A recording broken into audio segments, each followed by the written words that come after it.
الرحمن الرحيم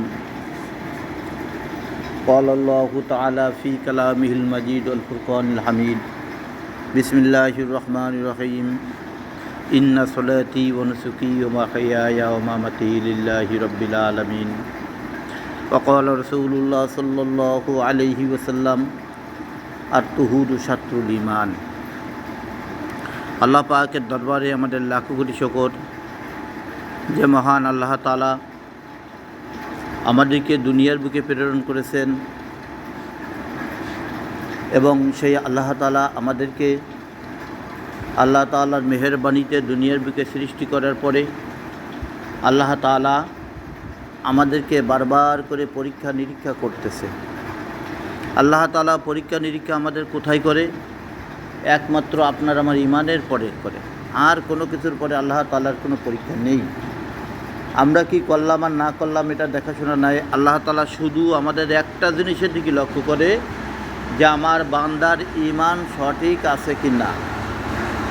আর যখন আমরা আল্লাহ তাআলার পরে আমরা ঈমানকে পরিপূর্ণভাবে আনব, আল্লাহ তাআলার দিকে যখন আমরা পরিপূর্ণভাবে রুজু হয়ে যাব, আল্লাহ তাআলার নির্দেশ অনুযায়ী রাসূলুল্লাহ সাল্লাল্লাহু আলাইহি সাল্লামের সুন্নতি তরিকায় যখন আমরা চলতে থাকব, আসেই আমাদের ভিতরে আল্লাহ তাআলার ঈমানটা পরিপূর্ণভাবে হয়ে যাবে। আজ আমরা মুসলমান, আমাদের প্রত্যেকটা সময় আমাদের লক্ষ্য রাখিতে হবে যে মুসলমান কারা। মুসলমান শব্দের অর্থ কী? ইসলাম ধর্ম কী? ইসলাম ধর্মর পক্ষবর্তী যারা আছে তাদের নাম বা কী? এদিকে যদি আমরা লক্ষ্য করি তাহলে আমাদের কাছে পরিপূর্ণভাবে সব কিছু ফুটে আসবে। আজ আমরা মুসলমান, আমরা ভারতের মুসলমান এবং গাজার মুসলমানদেরকে দেখিয়া চোখের পানিগুলো দরদর করে ছেড়ে দিচ্ছে। আজ যারা এরকমভাবে কান্দাকাটি করতেছে, যারা এরকমভাবে দয়া এবং মায়া দেখাচ্ছে, কিন্তু সে তার ভিতরে কোনো মুসলমানিত্ব নেই, তার ভিতরে কোনো নামাজ নেই, কালাম নেই, কোনো কিছু নাই, তার ভিতরে কোনো ইসলাম সম্পর্কে কোনো অনুভূতিও নেই। অথচ সে ইমানের এত বড় শক্তি দেখাচ্ছে। হাইরে, ভারতের মুসলমানদেরকে এমনভাবে মারপিট করতেছে, গাজার মুসলমানদেরকে কীভাবে মারপিট করতেছে, এটি কি সহ্য করার মতন? তুমি সহ্য করবে না, তুমি করবা ডাকি? তোমার ভিতরে তো কোনো ইসলাম নেই, তুমি তো ইসলামের দিকে ধাবিত নাই, তা তুমি আবার কি করতে পারো? তোমার দ্বারা কি হতে পারে? কয়েকদিন আগে একটা লোক ওরকমভাবে বলতেছে, ভারতের ওরকমভাবে একটা মহিলাকে নির্যাতন করতেছে, মারতেছে। ওই লোকটা আমার কাছে দৌড়ে নিয়েছে, তার ফেসবুক মোবাইল নিয়েছে, কয়েছে হুজুর দেখেন যে কি সহ্য করা যায়। আমি তাই তুমি কি এরবা? কয়ের প্রতিবাদ করতে হবে। আমি যে তুমি কি মুসলমান না হিন্দু? তুমি কীটা প্রতিবাদ করবা? তোমার মুখে কোনো দাড়ি নেই, তোমার গায়ে কোনো লিবাস সুন্নতি লিবাস নেই, তুমি কীটা করবা? তুমি তো একদম মুনাফিক। তুমি আল্লাহর সঙ্গে মুনাফিকি করতেছো, রসুলের সঙ্গে মুনাফিকি করতেছো, ধোঁকাবাজি করতেছো, অন্য অন্য নবীরও শত্রু, আমাদের নবী মুহাম্মদ রাসূলুল্লাহ সাল্লাল্লাহু আলাইহি সাল্লামের শত্রু। এখন উনি আমার দিক তাকাই রয়েছে, কোনো কথা বলে না। বলছি কাও কথা, আর কোনো কিছু থাকলে বলতে পারো তুমি। তোমরা তো পাইছো এদেশে কিছু ওলামায়ে কিরামদেরকে, হুজুরদেরকে, তাদেরকে খোসাই টোসাই সামনে দিয়া তুমি এই দায়িত্বে জুমাইল মারি দিয়ে তুমি সরে চলে যাবা। তোমার মতন শয়তানরা আর খোঁজ করে পাওয়া যাবে না। তবে হ্যাঁ, তুমি ইসলামের সপক্ষে কথা বলতে পারো, তুমি ইসলামকে তোমার ভিতরে পরিপূর্ণভাবে সেট করো। তখন আরও কিছু হিন্দু লোক এসে দাঁড়াইছে, মুসলমানরা আছে, এদের ভিতরে ওরে আমি সর্বপ্রথম দাওয়াত দিলাম, তুমি কি মুসলমান? বলে হ্যাঁ। আমি তুমি আজকে ফজরের নামাজ কি পড়ছো, জোহরের নামাজ পড়ছো? এখন কেমন যেন একটু গোছ পাও খায়। আমি তুমি ফজরের নামাজ পড়ো নেই, তুমি জোহরের নামাজও পড়ো নেই, কতশো ওয়াক্ত নামাজ পড়ো না, তারও কোনো ঠিক নাই। কালী কাজ আমি শুক্রবার দিন পড়ছিলাম। শুক্রবারে নামাজ পড়লে কি সেই নামাজ তার ভালো? কি মুসল্লিরা কি নামাজ হলো? তার নামাজ তার ভিতরে হলো না।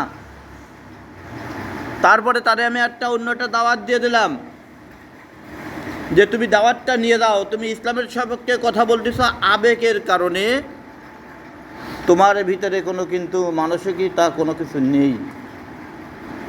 আজ মুসলমানদের পরে নির্যাতন করতেছে কেন? মুসলমানদের পরে নির্যাতন হচ্ছে কেন, আগে এইটা খোঁজ করো। আগে নিজেকে নিজে চেনো। মান আরাফা নফসাহু ফাকাদ আরাফা রব্বাহু। নিজে যদি নিজেকে চিনতে পারো, অবশ্যই তার মালিককে আমরা চিনতে পারবো। আমরা নিজেরা চিনতে পারি নেই, আমরা অন্য জিনিস নিয়ে আমরা ধাবিত হয়ে চিন্তা ফিকির করা শুরু করে দিই। তারপরে তাকে বলে দিলাম, হ্যাঁ আপনার মুখে দাড়ি নেই, তাতে কোনো সমস্যা নেই। এখন আমাদের যাদের মুখে দাড়ি নেই তাদের সেই সমস্ত মুসলমানদের আমাদের এখন প্রয়োজন। বলে কী করে প্রয়োজন? আর একটা হিন্দু লোকে বলে হতো সেটা কি এবার? আমি যে ওই ব্যাপারটা তোমরা বুঝবা না, তোমাকে ওটা বুঝতে গেলে 12 বছর মাথাতে পড়ে আসতে হবে, আর না চুপ করে থাকতে হবে। বলো অল্পটা শুনি।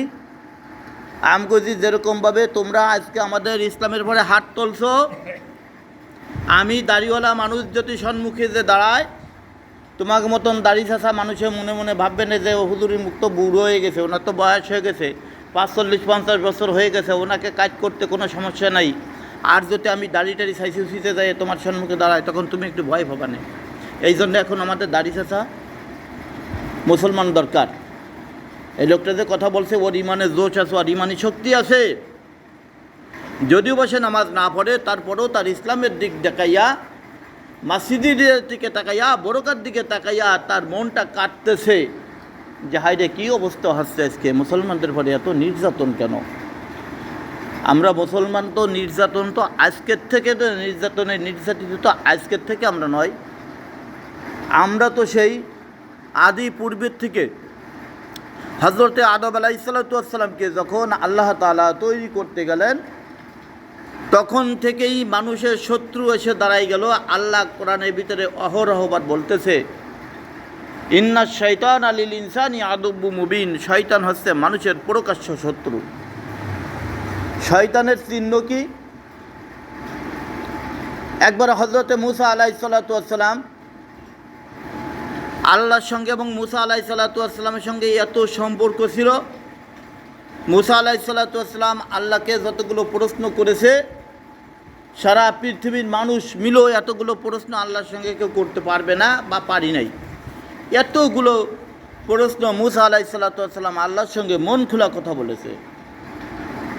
একদিন মুসা আলাইহিসসালাম আল্লাহকে বললেন যে আল্লাহ, শয়তানের আলামত কি? আল্লাহ তাআলা বললেন যে শয়তানের আলামত মুসা তুমি শুনবা? বলে হ্যাঁ আল্লাহ, আমি তো শুনতে চাই। বলে শয়তানের আলামত হচ্ছে একা একা মন করে একটা কিছু করে ফেলানো, একা নিজেকে নিজে বড় মনে করা, সে হলো শয়তান, তার হলো শয়তানি আলামত। এটা কিসের আলামত বলেন? শয়তানি আলামত। এক কথায় বুঝতে কি আর বাকি থাকে? আল্লাহ জিজ্ঞেস, মুসা তুমি কি বুঝতে পারছো? কাজে হ্যাঁ আল্লাহ বুঝতে পারছি, কিন্তু আরও বোঝার সামনে থাকতে পারে, তখন আমি আবার প্রশ্ন করবো। ঠিক আছে তুমি করো। মুসা আলাইহিসসালাম আর প্রশ্ন করলেন না। শয়তানি আলামত, শয়তানের দলভুক্ত, শয়তানের সহযোগী, শয়তানের সহকর্মী, নিজের পক্ষ থেকে যেই ব্যক্তি নিজে নিজে মাসলা বাহির করে নিজে নিজে আমল করে, সে শয়তানের দলভুক্ত। বলে কেমন হলো এখন কথাটা? অনেক মানুষ আমাদের ভিতরে আছে, দেখবেন একার পক্ষ থেকে নিজে নিজে তওবা করে, নিজে নিজে নিয়ত করে যে জীবনে যা গুনাহ করছে আর করবো না, গুনাহ থেকে আমি ফিরে আসবো, বিড়ি সিগারেট আর টানবো না, যারা বিড়ি সিগারেট খায় এদের কাছে যাবো না, টিভি সিডি আর জীবনে দেখবো না, হ্যানটানিটা ওটা ইত্যাদি ইত্যাদি সব নিয়ত করে ফেলাইছে, সব পাকাপুকুপ করে ফেলাইছে। শয়তান ওর পিছনে লাগে কয় কি যে রাগ তোরে দেখাচ্ছে, তুই কত দূর পারিস মজবুত থাকতে, আমি তোরে একটু দেখে নিই। কিছুদিনের ভিতরে দেখা গেল যে উনি তার কেউই প্রকাশ করি নাই যে আমি এই নিয়ত করছিলাম, আমি এইভাবে থাকবো হ্যান করবো ত্যান করবো এটা করবো সেটা করবো, উনি তার কাউকে বলি নেই। কয়েকদিন পরে দেখা গেলো আবার যা আসলো তাই শুরু করে দিয়েছে। আবার কিছুদিন পর হঠাৎ করে ওনার মন ঘুরে গেছে, হাই রে আমি কী করলাম রে, আমি তো এই তওবা করছিলাম, নিয়ত করছিলাম, আমি তো বড় ভুল করেছি। আল্লাহ বলে যে তোর মতো শয়তান এই দুনিয়া আরও অনেকগুলো জন্মগ্রহণ করেছে। আসুন, আমাদের যদি তওবা করতে হয়, অবতাগু ইলাইহিল ওসিলা, আল্লাহ নবী বলেছে তোমরা ওসিলা তালাশ করো। ওসিলা তালাশ করে তাদের দলভুক্ত হইয়া যদি তুমি তওবা তিল্লাত করে যদি সঠিক পথে ফিরে আসতে পারো, তাহলে তুমি একবারে যদি তোমার অন্তর থেকে তুমি বলতে বলো যে আল্লাহ এক, আল্লাহর নবী বিশ্ব নবী মুহাম্মদুর রাসূলুল্লাহ সাল্লাল্লাহু আলাইহি সাল্লাম আল্লাহর প্রেরিত নবী এবং রসুল, তুমি এতটুকুন কথা খালি তোমার অন্তরের ভিতরে ফিট করবা, আমি আল্লাহ তোমারে মাফ করতে আমার কোনো দেরি হবে না, সাথে সাথে আমি তোমার মাফ করে দেবো। এখন তাদের দলভুক্ত আমাদের হতে হবে। দেখেন আমাদের এলাকার ভিতরে একজন লোক আছে 5 থেকে 6 বার হজ করছে। ওনার সাথে কথা বললি কয়ে যে আমি হজ করে এসে আবারও যাব। কয়েকবার দাওয়াত দিছি যে তাহলে একটু তাবলিকি যাওয়া যায় কি না। কয়ে তাবলিকি তো যাবো, সময় তো পাই না, আমি তো হজ করে আইছি। আল্লাহ তাআলা বলেন যে বান্দা আমি তোদেরকে কিন্তু ছাড় দেবো, ছেড়ে দেবো না। আল্লাহ এমন চিল্লাই ফেলাই দেশে, তার হাসপাতালে বসে বসে এখন চিল্লা খাটিয়ে আসতে হচ্ছে, কোনো তবায়ও কুল দিচ্ছে না। কিন্তু ওইখানে বসে তো তার কোনো শিক্ষা করার কোনো কারিগরি কোনো কিছু নেই। যদি 1 মাসের জন্য অথবা 40 দিনের যত তাবলিগ জামাতের ভিতরে যেত, সেখানে হক্কানি উলামাই কিরামগুলো থাকে, তাদের মুখের দিকে যদি তাকাতো, তাদের সঙ্গে একবার কলেমা পড়তো, তাদের সঙ্গে যদি একটা নামাজের মাসলা মাসাইল ঠেকতো, সারা পৃথিবীর বুকে যত মানুষগুলো ইসলামের দাওয়াত দিয়ে দিয়ে শহীদ হয়ে যারা দুনিয়ার থেকে চিরবিদায় করে চলে গেছে, তত সমতুল্য নেকি আপনার আমার আমল নামায় লেখা হতো। এখনও সেরকমের শয়তানের দলভুক্ত করে এই দুনিয়ার বুকে আছে। একবার ইব্রাহিমের বাপের নাম কি ছিল? আজর। কি ছিল? আজর নাম ছিল, অথবা নাম ছিল কি নমরুদ।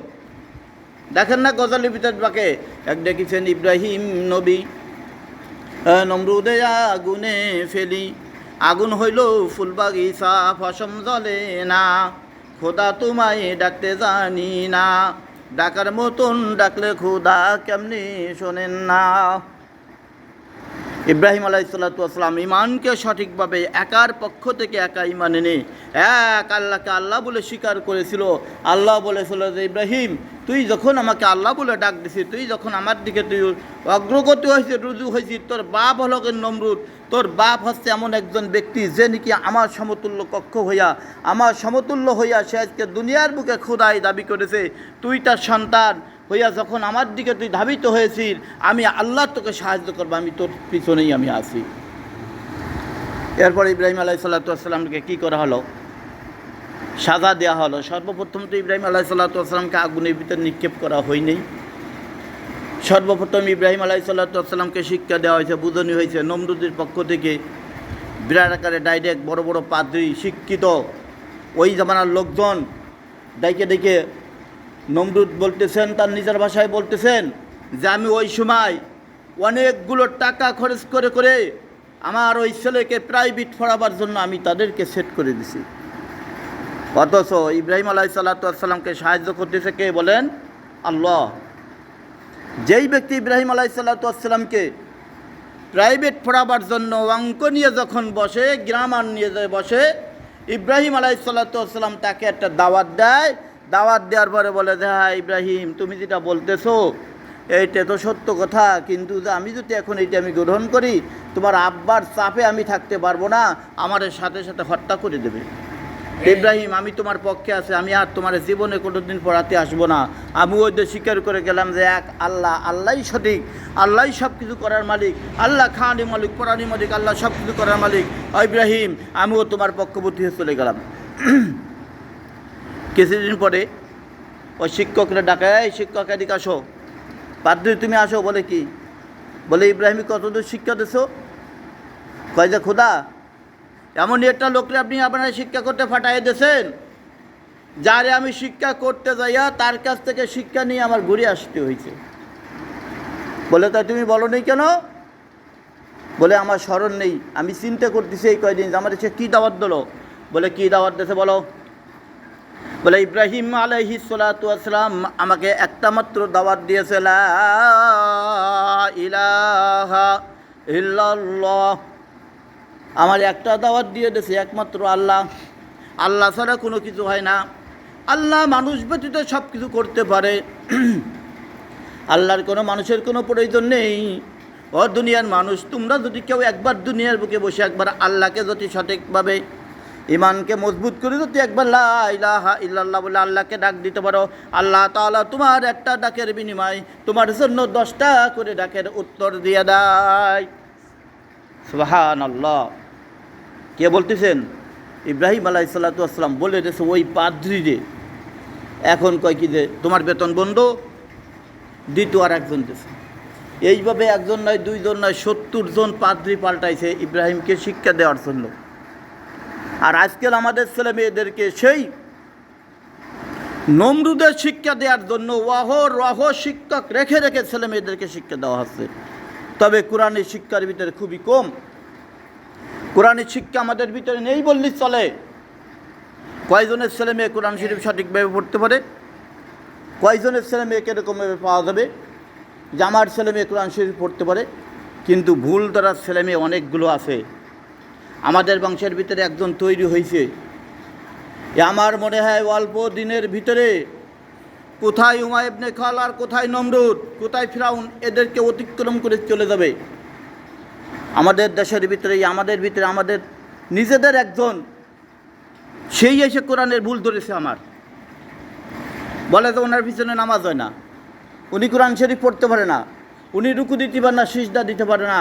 এত বড় মহাপণ্ডিত একজন হয়ে গেছে, শয়তানের সাহায্য চলতেছে তার পিছনে।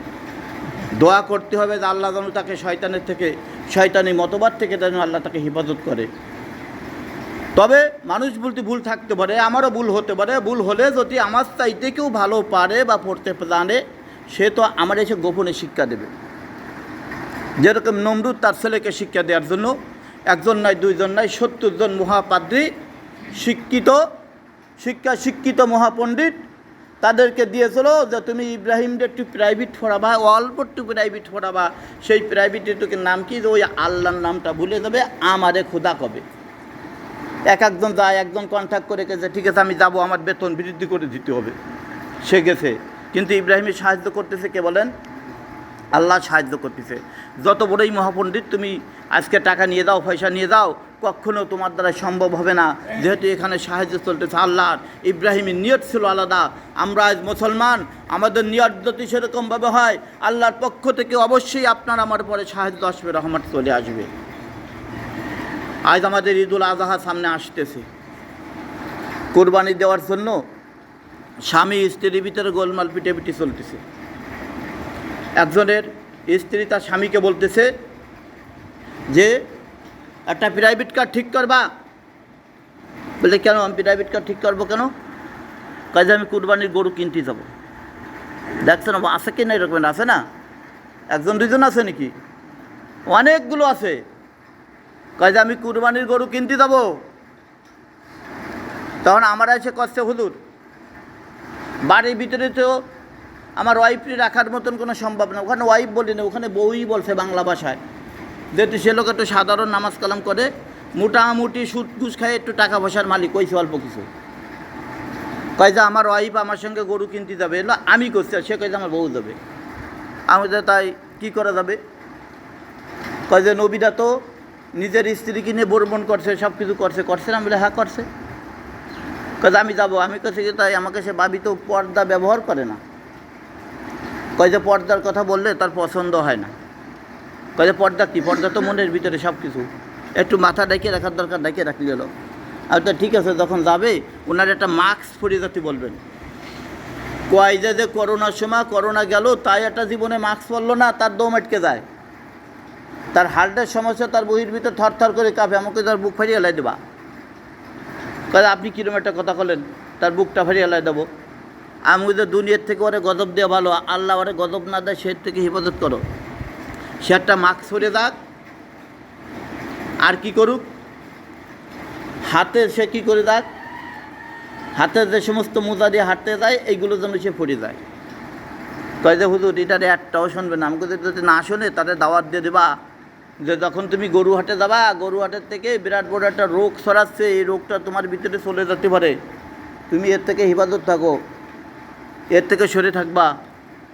তারপর আবার বলে যে আমি সাবধান থাকো, এ কথা বললে কিন্তু তোমার বলতে পারে আমি যাবো কুরবানির গরু কিনতে, আর তুমি আমার এরকমভাবে বাধা দিচ্ছ, আমার রোগ হবে, আমি যাবো তো যাবো। এরকম কথা বললে তখন তুমি কী করবা? তখন তুমি ডাইরেক্ট বলে দেবা যে তুই হলো ইব্রাহিম আলাইহিসসালামের শত্রু, তোর মতন মানুষের দ্বারাই গরু কুরবানি করা সম্ভব না, তোর দ্বারা কিনা লাগবে না, তুই তো চুপ করে বসে থাক। তখন আমি জিজ্ঞেস করলাম যে এর বাড়ি কোথায়? বাড়িটা বলল মোটামুটি মোল্লাহাটের ওই ধারে। তারপরে আমি তাহাকিক করলাম, আমি একজনের ফোন দিলাম আমার এক বন্ধুটিতে, এই কী রে ব্যাপার, যেহেতু আমাদের মোল্লাহাট থানার ভিতরে সারা ইউনিয়নের খবর নিতে লাগে মাত্র 1 মিনিট। একজনের ফোন দিলাম, ওকে চিনিস? কাজে হ্যাঁ চিনি। আমরা কাছে ওদের কী হয়েছে? আমি কইছি আমি একটা মহাবিপদে বেঁধে গেছি। কাজে কেন, আপনাকে কোনো আত্মীয় স্বজন ওদের কাছে কোনো টাকা পয়সা নিয়েছে নাকি? সুদের টাকা লাগানি তারা লগেন মূল আসল রহস্য, তার এক চাচা। তাহলে সেই টাকা তার ভিতর ঢুকছে কি ঢুকি নেই? এই রক্ত ঢুকে গেছে। আমি বললাম যে ঠিক আছে, এদের দ্বারাই কখনো এদের মুখ দিয়ে কোনো ভালো কথা আসবে না। যত বড়ই চেষ্টা করুক যে আমি ভালো কথা বলবো, এরা ভালো কথা বলতে পারবে না, পারবে না, পারবে না, কখনো পারবে না। এহকাল আর পরকাল কোনো কালের জন্য পারবে না। তবে পারবে যদি কেউ খালেস তওবা করে ফেলে, আল্লাহ আমি তো ভুল করে ফেলাইছি, তুমি আমারে মাফ করে দাও, তুমি আমারে ক্ষমা করে দাও। মাফ করার মালিককে বলেন আল্লাহ। আল্লাহই বলতেছেন যে আমি মাফ করার মালিক। তাই আমাদের কুরবানি আসতেছে সামনে। এই কুরবানিটা আমাদের কি কুরবানি বলেন? ওয়াজিব। কুরবানি কি ওয়াজিব, কোনো ফরজ না। এই ওয়াজিবটা আপনার আমার জন্য কত বড় ধাক আর কত বড় শক্তি।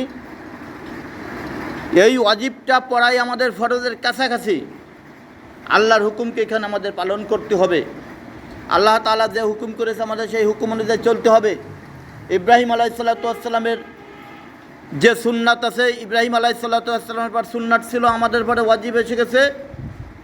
এবং জনাবে মুহাম্মদুর রাসূলুল্লাহ সাল্লাল্লাহু আলাইহি সাল্লামকে স্মরণের ভিতরে তরিকার মাধ্যম দিয়ে আল্লাহর হস্তে আমাদের কুরবানি করতে হবে। যদি কোনো ব্যক্তি কুরবানির ভিতরে গাইডুল্লাহ সম্বন্ধে যদি কোনো রকমের একটু নিয়ত করে ফেলে যে কুরবানি যদি আমি না করি তাহলে এলাকার লোকে ভাববে যে একেবারে ফকিরই হয়ে গেছে, এই জন্যে টাকার দিন না হই আর যাই হই না কেন কুরবানি আমার করতেই হবে, তাহলে কিন্তু তার কুরবানি বাতিল। আর ওই কুরবানির ভিতরে আরও 6 ভাগই থাকবে, তারাও বাতিল।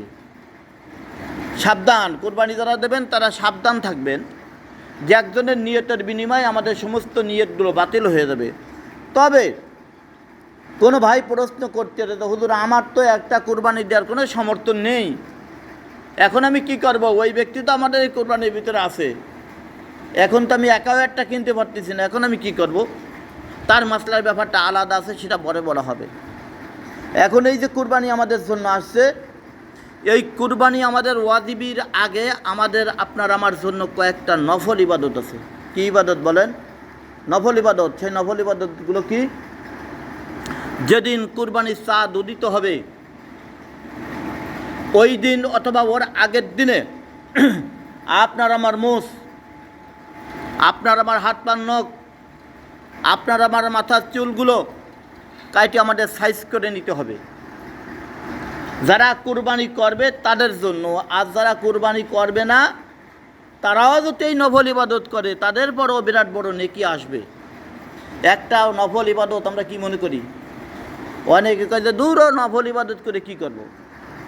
দেখবেন কিছু সংখ্যক এখানে নামাজ পড়ার পরে কিছু কিছু উলামায়ে কিরাম ফতোয়া দিয়ে দিয়েছে যে নামাজ মুনাজাতের সাথে কোনো সম্পর্ক না। সালাম ইদার উদারে ফেলাইয়া কেমন যেন শিয়ালে কুকুর দাবত দিয়েছে, অথবা কুকুরই শিয়াল দাবত দিয়েছে, সেইভাবে মসজিদ থেকে দূর দূর করে দৌড় দিয়ে বাইরে করে চলে যায়। বারোই যে একটু সরে গেলি তো হয়, তাও যাবে না, তাও ওই কুকুরের মতন বাইরে যায় ঘ্যাও ঘাও ঘ্যাও ঘ্যাও ঘ্যাও ঘ্যাও ঘ্যাও ঘ্যাও করে শুরু করে দেয়, যাতে মসজিদের ভিতরে যারা আছে ওদের ইবাদতের ক্ষতি হয়। তুমি মসজিদ থেকে চলে যাচ্ছ, মসজিদে যে সমস্ত ইসলাম ধর্ম নিয়া প্রাণপন্ন মুমিন মুসলমানরা রয়েছে তারা মনে করতেছে যে এই লোকটা হয়তো মসজিদের ভিতরে ভিড়ির কারণে নামাজ পড়তেছে না, উনি বাড়িতে নফল নামাজ পড়বেন, নিয়তটা তো ভালো, কী কর নিয়তটা ভালো না?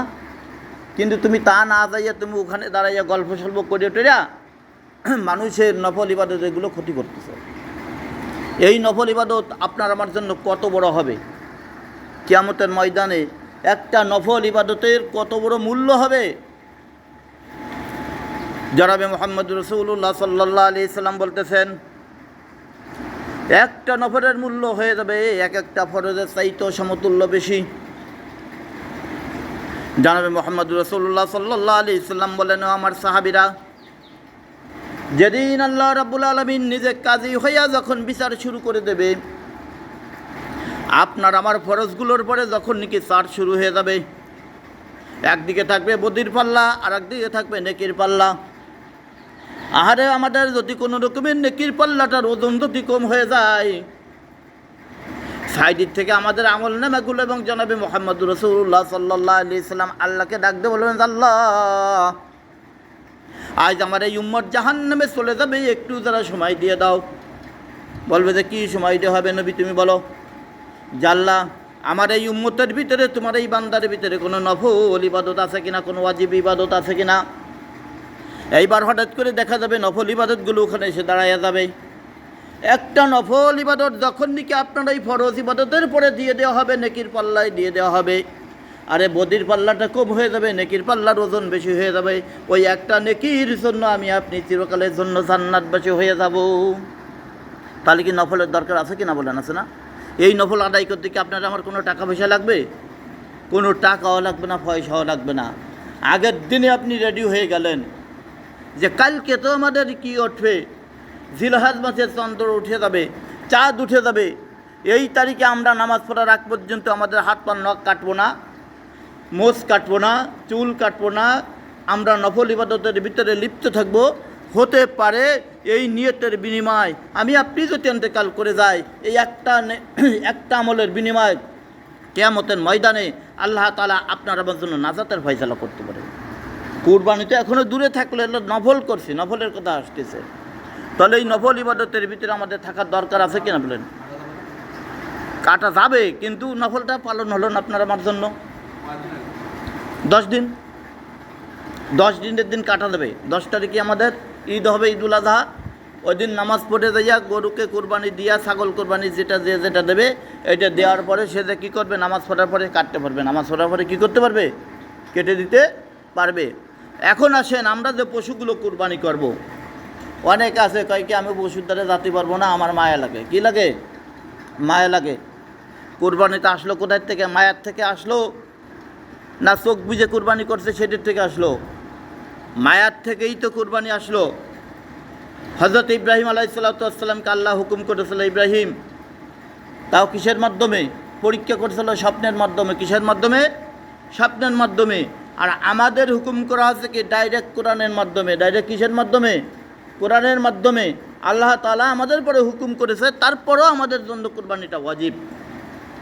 এবার ইব্রাহিম আলাইহিসসালামকে আল্লাহ তাআলা বলে দিলেন, ইব্রাহিম তোমার প্রিয় বস্তুকে তুমি কোরবানি করো। ইব্রাহিম আলাইহিসসালামের প্রিয় বস্তু কিন্তু ওই সময় ছিল কি একমাত্র ওনার একটা সন্তান, তার নাম হলো ইসমাইল আলাইহিসসালাম। এই ইসমাইল আলাইহিসসালামকে আল্লাহ তাআলা কোরবানির কথা বলেছিল।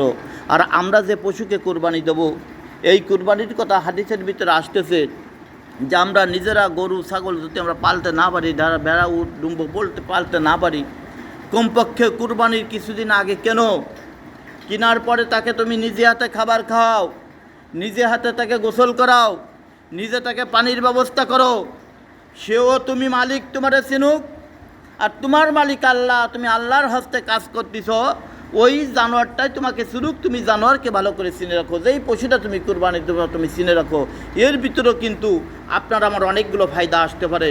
বৈজ্ঞানিকদের থিওরিটিতে বলতেছে, যদি একটা কোরবানির পশুর দিকে কোরবানিওয়ালা মালিক তার দিকে যদি নেক নজরে তাকাইতে পারে, ওই ব্যক্তির চোখের ভিতরে যতগুলো সগীরা গুণাগুলো আছে আল্লাহ তাআলা এই তাকানির বিনিময়ে তার সগীরা গুণাগুলো মাফ করে দেবে। আর কোরবানি করতে সময় যদি ধারে দাঁড়ায় দেখে যে আজকে আমার জানোয়ারের রক্তটা জমিনে পড়তেছে, আল্লাহ বলে যে আমি তো গোশও চাই না, আমি টাকা চাই না, পয়সা চাই না, আমি রক্ত চাই না, কোনো কিছু চাই না, আমি চাই শুধু আমার বান্দার নিয়ত যদি খালেস থাকে, এই নিয়তের বিনিময় ওই পশুর গায়ে যতগুলো পশম থাকে এক একটা পশমের বিনিময় সকাল থেকে নিয়ে সন্ধ্যা পর্যন্ত, অথবা অন্য কিতাবের ভিতরে আছে ওই দিন না, এই কুরবানি যে 3 দিন সময় রয়েছে, এই 3 দিন পর্যন্ত বারবার করে কমপক্ষে মুকান্তরে 70,000 রহমতের ফেরেশতা দিয়া ওই পশমগুলো গুনাবে। এক একটা পশমের বিনিময়ে আপনারা আমার আমল থেকে একটা করে গুনাহ মাফ করবে, একটা করে নেকি আপনার আমার আমল নামায় লেখা হয়ে যাবে। শুধু আপনার আমার আমল নামায় লেখা হবে এটা নয়, আপনার আমার পিছনে 14 পুরুষ পর্যন্ত যারা ইন্তেকাল করে গেছে তাদের আমল নামায় বিনির দরখাস্তে আল্লাহ তাআলা এতগুলো নেকি পৌঁছে দেবে। তাহলে আমরা কুরবানির পশুগুলো যেটা কিনবো, যতদূর আমাদের সম্ভব আমাদের নিজ চোখে দেখার দায়িত্ব আছে কিনা বলেন? আছে। আল্লাহ তাআলা আমাদের প্রত্যেককে সঠিকভাবে আমাদের এই কুরবানির পশুর দিকে আমাকে নেক নজরে তাকাবার অথবা সেগুলো দেখার তৌফিক দান করুক। আমিন। ওয়া মা আলাইনা ইল্লাল বালাগ।